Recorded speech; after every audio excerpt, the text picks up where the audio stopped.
We watch the world wake up from history every morning on this program, and wouldn't it be historic if you were out there taking in a little pure Michigan, like Dave and Diamond Dale just mentioned, and you looked out into Lake Michigan and you saw wind farms?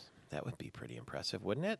Not according to Peter O'Neill, the vice president of Lake Michigan Power Coalition, or does he like the idea? The Oceana Board of Commissioners voted 4-2 to agree with the Planning Commission's recommendation to reject Scandia's proposal to build a wind factory off Oceana County in Lake Michigan. Good morning, Mr. O'Neill. How are you?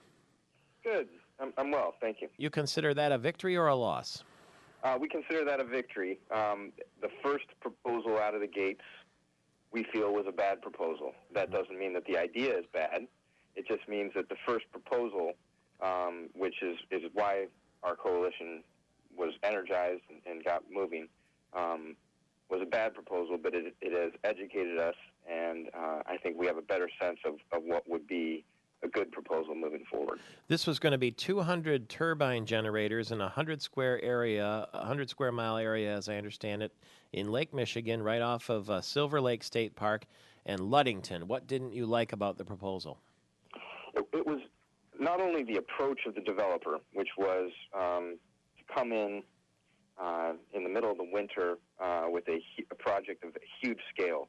So rather than starting with a small-scale test proposal or a project of that was on par with the young experimental nature of the technology, they had a huge layout. It was 1,000 megawatts, larger than anything that currently exists in the world, and much closer to shore than anything that had previously existed. So it was that, and then their approach was simply to come in and say, this is what we want to do from a technical perspective, and there was no real effort to come in first and get acquainted with the area or base the siting on what made sense regionally.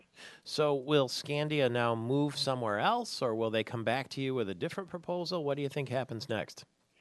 They had already split the project into three portions based on our initial opposition. So they had taken half of the project and moved it off of Muskegon and Ottawa counties, and then taken a smaller chunk of that and sited it for the Muskegon wastewater treatment facility. What's different about the proposal, clearly the onshore proposal is different, but the offshore proposal off Muskegon and Ottawa is sited 6 miles offshore. So based on the emerging legislation in Lansing, that may be clearly a state issue with no local input. In fact, the developer is not asking for a vote from the Muskegon and Ottawa county boards. Clearly, we think they should weigh in.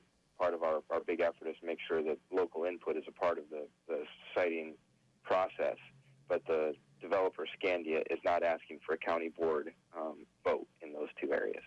My understanding is that at 6 miles offshore, people wonder what would that look like. That if you were to hold a dime in your hand and extend your arm and hold it on the horizon and look at it, that's about how big the wind farm would look. Is that your understanding too? A half inch at your arm extended. I'm guessing a dime is about a half inch. It's really, yes, but I think that we don't have a sense of what these facilities will be like. I mean, it's a lot more than just how they're going to look, clearly.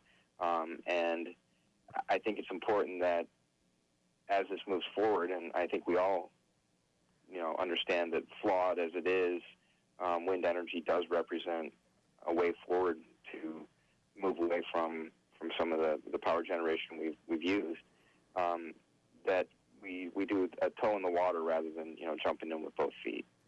If you're in Ludington now or Silver Lake State Park, can you breathe easy that the wind farms won't be coming, or is it just a sort of a temporary stay? And what about Grand Haven and Muskegon, too?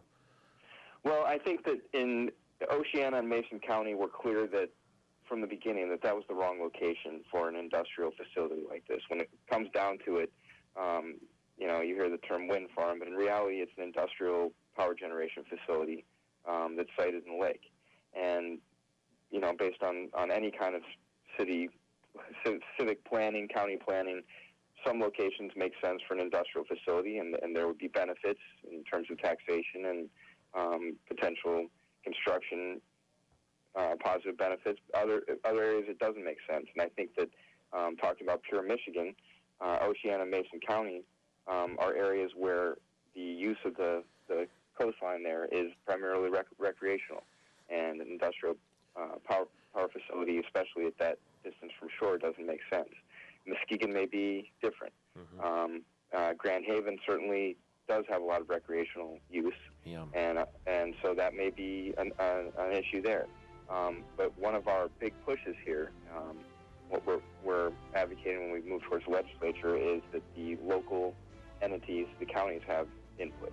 Well, we will continue to get input from you along the way. Thanks for the update. Peter O'Neill with the Lake Michigan Power Coalition. Democratic candidate for Secretary of State Jocelyn Benson wants to save you some money. We'll find out how as soon as we get back right after the news. It's Michael Patrick Shields on Wednesday.